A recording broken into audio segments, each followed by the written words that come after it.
Radio Grand Lac, la radio d'Aix-les-Bains, du lac du Bourget et du territoire Grand Lac. Oui, bonjour à tous et à tous, la radio du lac du Bourget, d'Aix-les-Bains, du territoire Grand Lac. Vous êtes les bienvenus, nous sommes en direct, il est 11h, bientôt 11h01, radiograndlac.com. Mais comme vous l'avez vu sur les réseaux sociaux hier, l'information commence à circuler grâce à Sandra Beau, notre coprésidente adorée. Radio Grand Lac sera sur le 92.1 FM à partir du 1er juillet. Jeudi prochain, dans 7 jours, vous pourrez donc toujours continuer à écouter Radio Grand Lac sur radiograndlac.com. Mais si vous habitez dans une zone qui va à peu près d'Albin Centre-Lac, Albi-sur-Chéran même, les coteaux du Revard qui se terminent à Montmélian, Pontcharrat même, vous pourrez écouter Radio Grand Lac dans votre voiture, dans votre salle de bain, partout, même dans votre baignoire si vous avez un poste qui puisse aller sous l'eau. Enfin, vous pourrez donc nous écouter de partout, 92.1. L'aventure commence avec vous et pour vous. Jeudi prochain, le 1er juillet. Mais là, nous sommes encore en direct sur radiograndlac.com et j'ai le grand bonheur d'accueillir la sémillante et souriante Laura Campisano. Bonjour tout le monde. Bonjour Jean-Pierre, merci pour cet accueil incroyable. À chaque fois, je me l'impression d'être une star, c'est beau. Mais oui, mais tu l'es. Sur ton t-shirt, c'est marqué presque célèbre. Mais pour nous, tu es célèbre et tu nous proposes aujourd'hui le deuxième épisode de ta chronique 30 minutes à l'endroit. Alors, je peux vous dire que moi, j'ai vu les 30 minutes à l'envers la semaine dernière. Mais cela ne nous regarde pas. Ouais. Laura, qui est ancienne avocate au barreau de Lille, donc elle a déjà une grande carrière judiciaire derrière elle. Et puis maintenant, elle est journaliste au Petit Reporter, notre partenaire aussi. Et on salue son comparse et complice Jérôme Bois, tout à fait, qui doit sans doute nous j'espère bien écouter avec stress et émotion quand il entend parler sa complice Laura. Laura, donc tu nous mets une fois tous les 15 jours le droit à l'endroit, dans le bon sens. Justement, dans le bon sens. En tout cas, et de quoi vas-tu nous parler aujourd'hui ? Eh bien, aujourd'hui, Jean-Pierre, on va répondre à une question de Michel D. de Brison. Michel ou Michel tout court ? Écoute, c'est Michel D. Je sais pas. D'accord, c'est pas toi qui as pris le message. Non, c'est pas moi qui ai pris le message. La question est passée beaucoup sur les réseaux sociaux. Je l'ai vue à de nombreuses reprises, cette question. Pourquoi une claque au président de la République est jugée plus vite que des violences conjugales ? Eh ben, ça n'a rien à voir, Michel. Merci pour cette question. Oui, et donc, en fait, poser ce genre de questions, c'est intéressant parce que ça n'a rien à voir et c'est excessivement énervant. Donc, du coup, on commence direct. D'ailleurs, j'en profite vite fait avant de commencer. Je sais que y a Alessandro Italiano qui m'écoute en direct maintenant. C'est mon frère de cœur et il est en train de m'écouter avec ses enfants chez lui. Et il m'a envoyé un message pour me le dire. Donc, voilà. On le salue. On le salue et on le remercie, on le remercie. Voilà. Et on lui souhaite bonne chance. C'est clair. Écoute bien. Allez, cher maître, la parole est à vous, c'est parti. Merci, monsieur le président. Alors, à quoi Michel fait-il référence ? Eh bien, à cette baffe sur le visage du chef de l'État le 10 juin, qui a été jugé le 10 juin dernier. Elle a été jugée le 11 en réalité en comparution immédiate. Donc on va l'appeler Kevin. Maintenant il a été jugé, mais je préfère changer son nom parce que c'est quand même plus sympa de l'appeler Kevin. Et pourquoi Kevin ? Je sais pas, je trouve qu'il a une bonne tête à s'appeler Kevin. Je sais pas pourquoi.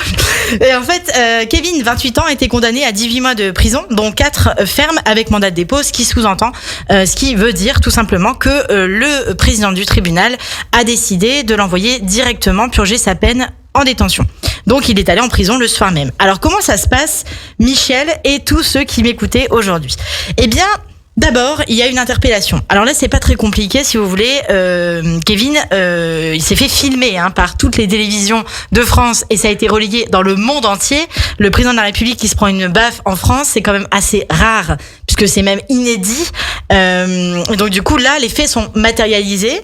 Il y a peu de chances de plaider ou d'obtenir une relaxe dans ce dossier. Et là, même Muriel Boll ne peut rien faire pour Kevin. C'est pas possible. Alors Muriel Boll, si les gens ne se souviennent pas qui c'est, je vous laisse faire une petite recherche sur les réseaux sociaux parce que c'est assez intéressant. Alors, quand tu dis, Laura, que c'est la première fois qu'un président se prend une claque, je rappelle quand même qu'au siècle dernier, Il y en a un qui s'est fait tuer, c'est Sadi Carnot. Ah oui, tout à fait. Je rappelle quand même que le général de Gaulle a quand même échappé à une quarantaine d'attentats, dont celui du Petit Clamart, que Jacques Chirac lui-même a échappé à un attentat, une tentative de meurtre sur les champs au moment du 14 juillet, et on ne sait pas tout. Mais c'est vrai qu'une claque, c'est encore... Et c'est presque le moins grave. Ouais, c'est le moins grave, mais ça reste quand même important, et c'est pour ça que c'est intéressant, non pas seulement, je pèse mes mots, pas seulement parce que c'est le président de la République, mais aussi parce que c'est un élu en réalité. Exactement, c'est un dépositaire de l'autorité publique. Et c'est ça en fait le sens de cette peine, le sens de cette sanction qui est prévue par le code pénal, c'est qu'il y a d'autres élus qui ont déjà été eux aussi molestés, frappés, et ça n'est pas normal en réalité. Et c'est pour ça que le code pénal le prévoit. Alors, après l'interpellation, il y a une garde à vue. Alors là, c'est pas compliqué. Sur place, le président de la République est suffisamment escorté. Il y a quand même pas mal de monde au niveau force de l'ordre. Donc là, la police nationale va arrêter la personne. Donc là, la personne de Kevin, et le gérer jusqu'au commissariat. Je trouve que Kevin, vraiment, je te jure, ça lui va trop bien. Et là, il va être entendu sur les faits reprochés. Alors clairement, là, on est sur une enquête de flagrance. Il y a peu de place au doute. Et c'est pour ça que oui, c'est vrai. Voilà, c'est compliqué parce qu'en plus il lui serre la main, et pendant que le président de la République a la main dans sa main, il lui met une tarte. Donc en fait, il a vraiment un geste, il le retient quoi. C'est intéressant. Le retient. Et donc là, il reconnaît les faits, et on a envie de dire bon, en fait, Kevin, t'as pas le choix. Je me souviens d'un client, il y avait sa photo en 4x4 qui avait été agrandie par le juge d'instruction pour un casse de distributeur de billets. Et le gars, on le reconnaissait. Enfin, franchement, il y avait pas de doute sur la question. Même moi, je le reconnais. Il était à côté de moi, je le reconnaissais. Et le gars continuait à dire que c'était pas lui. Non, là, c'est pas possible. Voilà, donc là, clairement, c'est pas possible. D'ailleurs, de toute façon, Kevin a reconnu les faits, et il les a même expliqués. Il avait vraiment, alors au départ, l'intention de lui mettre une tarte à la crème sur le visage. Il avait vraiment l'intention de s'en prendre au président de la République. Donc de toute façon, les faits étaient bel et bien constitué. Donc là, on a un procureur de permanence qui a dû avoir une bonne surprise. Oui, bonjour, c'est le commissariat de Ting Ting. Et on vous appelle parce qu'il y a quelqu'un qui a frappé le président de la République. C'est énorme. C'est rare dans la vie d'un procureur de permanence. Donc là, il est appelé par la police, et c'est lui qui représente l'État. Comme tu le sais, Jean-Pierre. Bien sûr, le ministère public. Et le ministère public, il représente les intérêts de l'État, et c'est lui qui va décider donc de ce qu'on appelle l'opportunité des poursuites, c'est-à-dire il va décider de ce qu'on fait de cette personne. Donc là, que fait-on de Kevin ? Est-ce qu'on lui fait débroussailler pendant 6 mois tout le bord de la laisse, ou alors est-ce que on l'envoie en comparution immédiate ? Est-ce que c'est suffisamment grave pour qu'on prenne à son encontre une peine, une punition, on va dire, ça s'appelle quand même comme ça, une sanction qui soit représentative, qui soit proportionnelle à ce qu'il a fait. Alors, bien sûr, il va pas décider de cette opportunité au doigt mouillé, évidemment, c'est rare. Alors, c'est rare que ça se passe comme ça. On va regarder d'abord la gravité des faits, la reconnaissance des faits, le parcours judiciaire de Kevin, le trouble à l'ordre public et la qualité et l'état de sa victime. Alors, ici, Kevin n'a pas de casier, mais sa victime, en fait, je le disais déjà la semaine dernière, c'est pas Gérard du PMU de la Ravoie, c'est un dépositaire de l'autorité publique dans l'exercice de ses fonctions. Et pour cette infraction, violence sur dépositaire de l'autorité publique, il est risqué 3 ans et 45 000 euros d'amende. Alors, pour tout le monde, sachez que quand on dit 3 ans et 45 000 euros d'amende, c'est pas ce qu'il va prendre. C'est ce qu'il encourt au maximum. Au maximum. On parle toujours de maximum légal. Ce que vous devez bien comprendre, c'est que même pour, par exemple, un trafic de stupéfiants, le petit dealer du coin qui n'a pas de casier et qui va dealer 5 grammes de shit va pas prendre 10 ans d'emprisonnement. C'est 10 ans c'est maximum. Le maximum encouru. Exactement. Donc c'est pas ce qu'il va prendre du premier coup. Et ça, c'est dans le code de procédure pénale. Ce n'est pas non plus dit comme ça, parce que on entend souvent 5 ans c'est pas assez, ou 10 ans c'est trop. Non, tout est prévu. La qualification des faits emmène la qualification de l'infraction, et donc après on rentre dans un code et tel article prévoit, voilà. Bien sûr. Et en plus, je vais en parler un peu plus tard. Il y a des principes en France quand même qui font que on n'est pas puni de la même manière que notre voisin. C'est-à-dire que on est différents nous-mêmes déjà, notre parcours, notre vie et nos garanties de représentation. Mais j'en parlerai un peu plus avant dans ma démonstration que j'espère vous compreniez clairement. C'est clair ce que je dis? Oui, c'est très très bien, Laura. C'est très très Bon, bien. du coup, je continue. Alors, bien sûr, donc je vous disais, c'est le maximum. Il ne prend pas la peine maximale. C'est très rare. Il faut qu'il y ait de nombreuses circonstances aggravantes pour qui entourent la commission des faits pour qu'un primo-délinquant prenne le maximum. Je l'ai déjà vu dans ma carrière d'avocat à l'époque, mais alors les faits étaient excessivement graves. C'était quelqu'un qui avait déjà été connu des services de justice et de police et qui avait, moi c'était un braquage à domicile de personnes âgées qui les avait attachées avec du serflex et les avait, voilà, comme dans les films en fait, c'est un peu l'idée, et qui avait retiré de l'argent avec leur carte bleue. La dame, et qui était très âgée, ils avaient 90 ans, la dame était très âgée et peu après ça, elle a fait un malaise cardiaque, elle est décédée. Donc pas le jour même, mais plus tard, il a pris 8 ans parce que on était dans des circonstances très graves.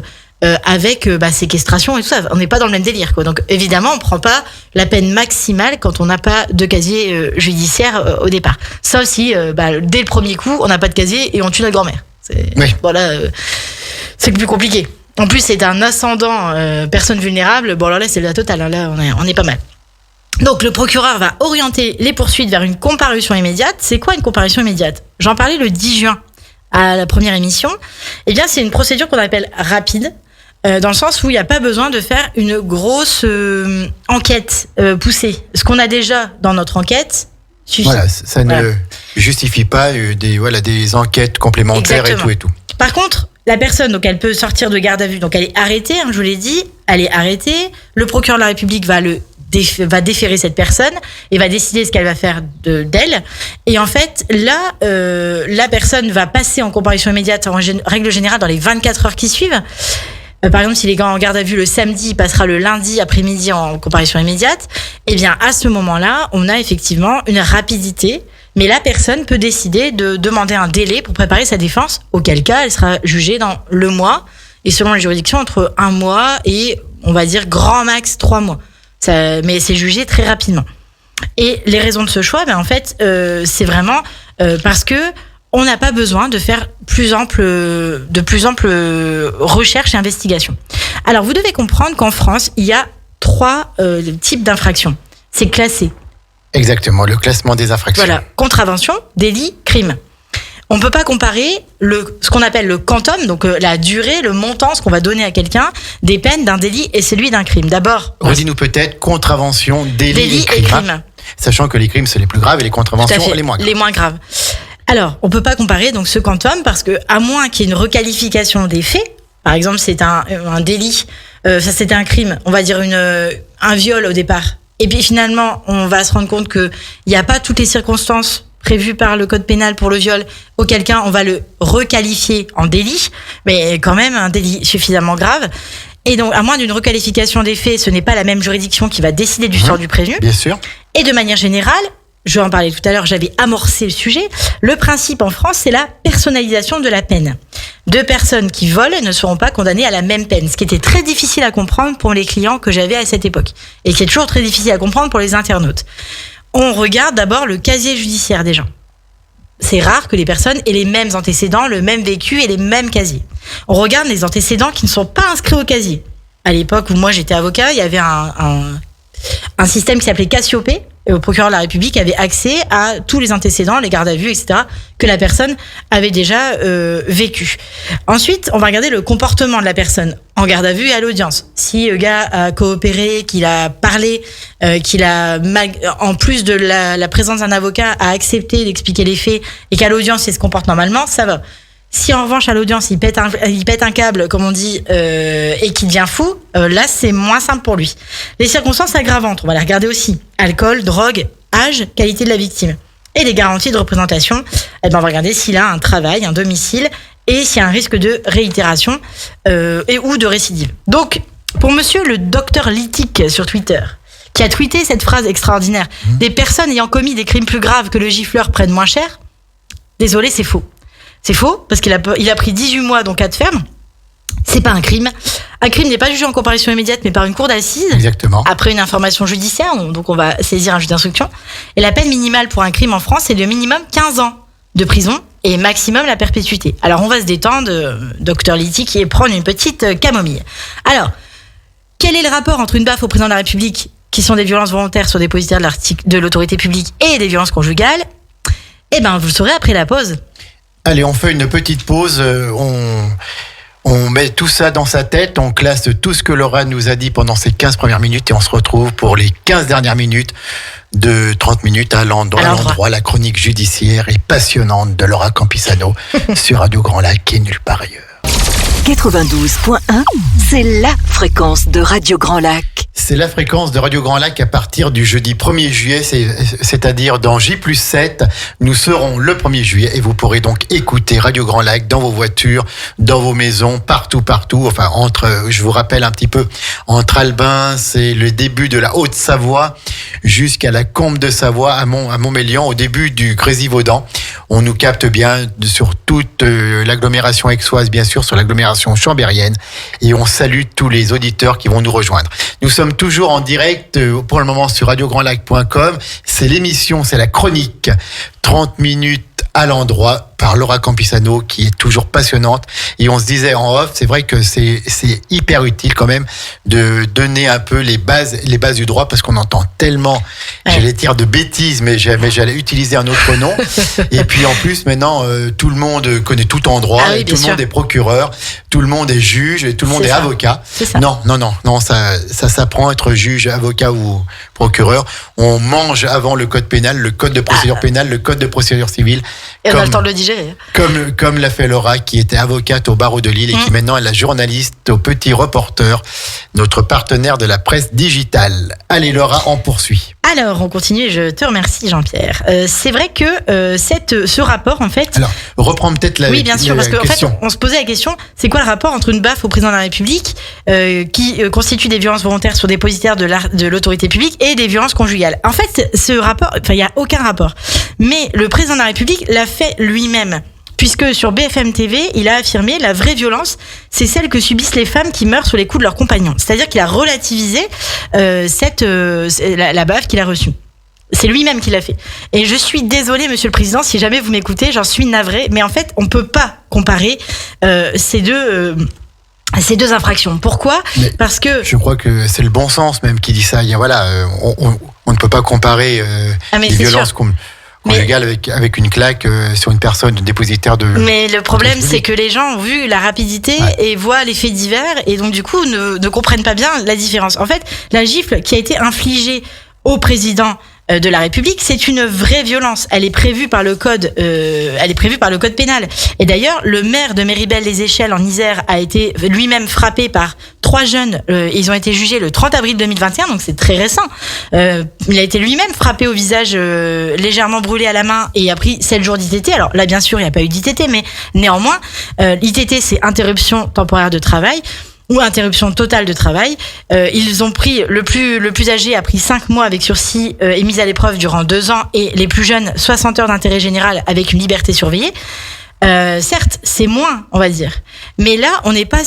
D'abord, c'est important de rappeler que les maires, les adjoints aux maires, les élus, les conseillers départementaux, les conseillers régionaux, les ministres, les députés, on les frappe pas. En fait, d'abord, on frappe personne. Mais là, c'est prévu par le code.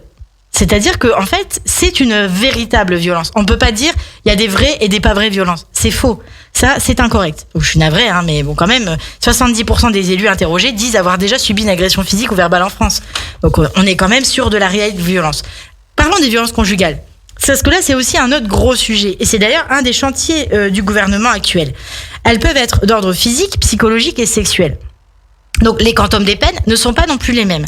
Pour des violences physiques avec ITT ou sans ITT, la peine n'est déjà pas la même. Avec une ITT supérieure à 8 jours, c'est 5 ans maximum et 75 000 € d'amende.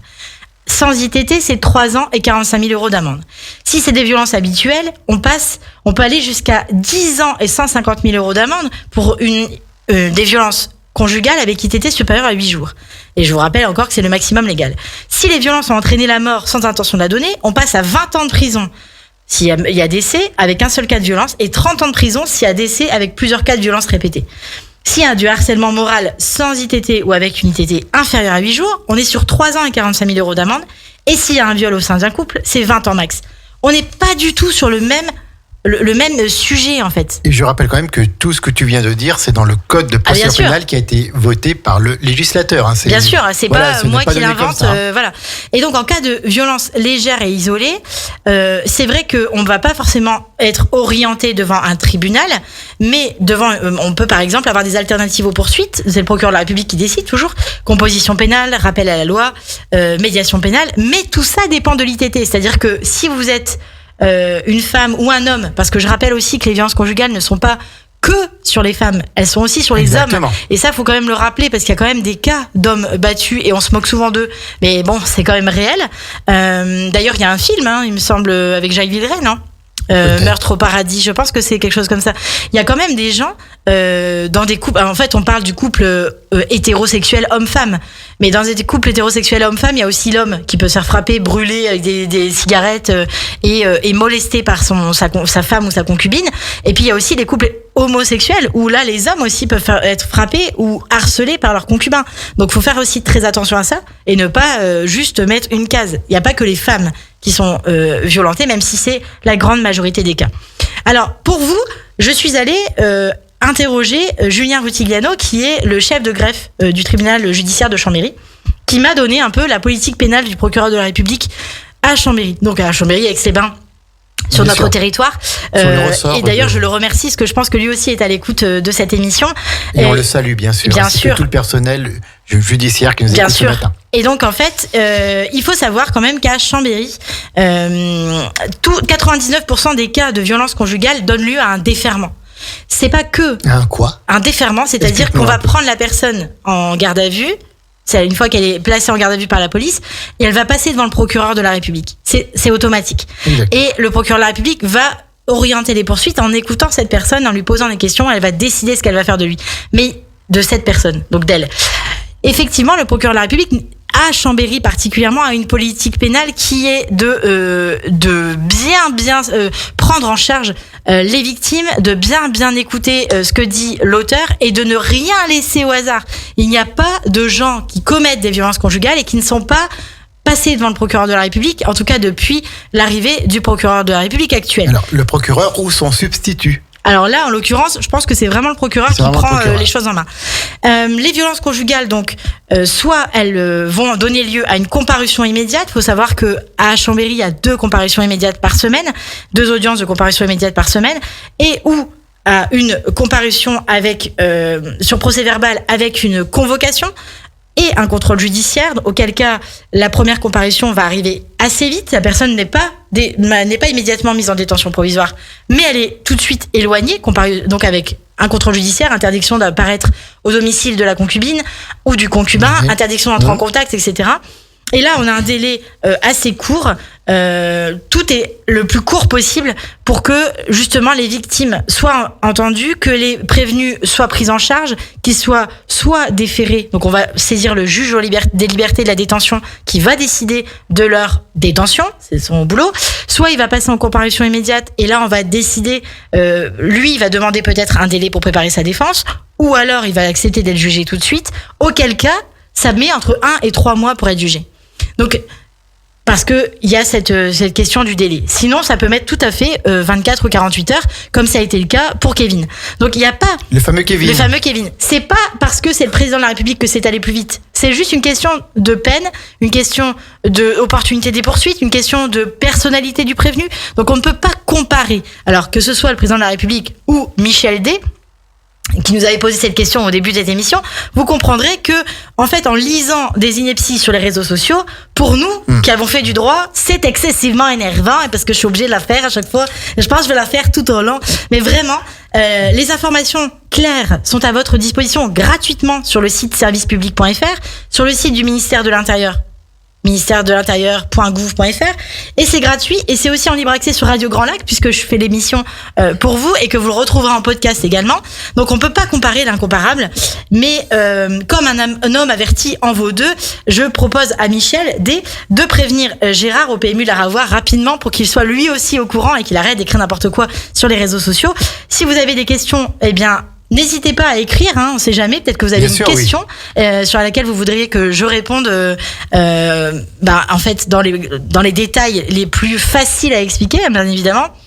Il y a forcément des questions qui m'ont déjà été posées au cours de ma carrière, comme comment vous faites pour défendre quelqu'un qui a tué un enfant innocent. Là, franchement, je peux vous répondre, mais je pense qu'on y passerait un peu plus qu'une demi-heure. Donc, je vous remercie beaucoup d'avoir été à l'écoute. Je remercie bien sûr Julien Rutigano du greffe du tribunal judiciaire de Chambéry et ceux qui ont été à l'écoute. Je sais au moins que quelques-uns ont été à l'écoute, notamment donc Alessandro, Daniela et Cindy qui m'ont écouté, qui m'ont écrit. Et Cindy. Mais ça c'est cool, je suis contente. Et je vous remercie beaucoup à tous d'écouter également le podcast. N'oubliez pas de vous abonner à la chaîne YouTube de Radio Grand Lac et aussi de nous suivre bien sûr sur Le Petit Reporter, ça va sans dire, et de liker la page Facebook du Petit. Merci Jean-Pierre. Merci Laura, merci. Comme c'était limpide, comme c'était clair, comme c'est enfin plus clair maintenant. Eh ben écoute, je crois que la mission est réussie pour la deuxième chronique. Ouais. Donc on dit jamais 203, donc on prévoit la troisième chronique. Bien sûr. Dans 14 jours. Alors nous serons sur l'AFM. Et ça c'est génial, vous pourrez m'écouter dans la voiture. Vous dans votre salle de bain, partout. Nous serons donc le jeudi 8 juillet. Est-ce que tu as déjà le thème ? Ça dépend de l'actualité, parce qu'elle est quand même assez dense. Normalement, je vais parler des avocats. Mais peut-être que je parlerai du sursis, parce qu'il y a tellement de gens qui croient que le sursis c'est rien, que peut-être que je parlerai de ça justement. Eh ben écoute, nous avons hâte de te retrouver le jeudi 8 juillet de 11h à 11h30 pour ta troisième chronique. En tout cas, merci parce que ton rôle est très très utile. C'est vrai que quand on lit ce qu'on peut lire, quand on entend ce qu'on entend, il faut pas s'étonner qu'on pense ce qu'on pense. Exactement, je suis tout à fait d'accord avec toi. Quand on a fait un petit peu de droit, c'est vrai que parfois ça fait assez peur, mais quand on ne connaît pas, c'est normal et ta chronique 30 minutes à l'endroit va permettre à beaucoup d'auditeurs de connaître un petit peu quelques bases de droit, de procédure, et on verra que les choses ne sont pas simples. Et les yaka faucons, ça c'est pas grand comme classique, ça que ça marche en droit. Exactement. Merci Laura, je vous rappelle que ce soir vous avez rendez-vous à 19h30 avec les amis Damien et Aurélie pour Sportez-vous bien, l'émission de sport. Et puis on continue toujours sur radiograndlac.com, et je vous rappelle le 1er juillet, nous serons sur la bande FM. Le Graal sera enfin atteint. Ça y est. Et donc 92.1. D'ici là, continuez à suivre vos programmes sur radiograndlac.com. On vous souhaite une bonne journée ou un bon après-midi à l'écoute de nos programmes. À bientôt. Au revoir. À bientôt.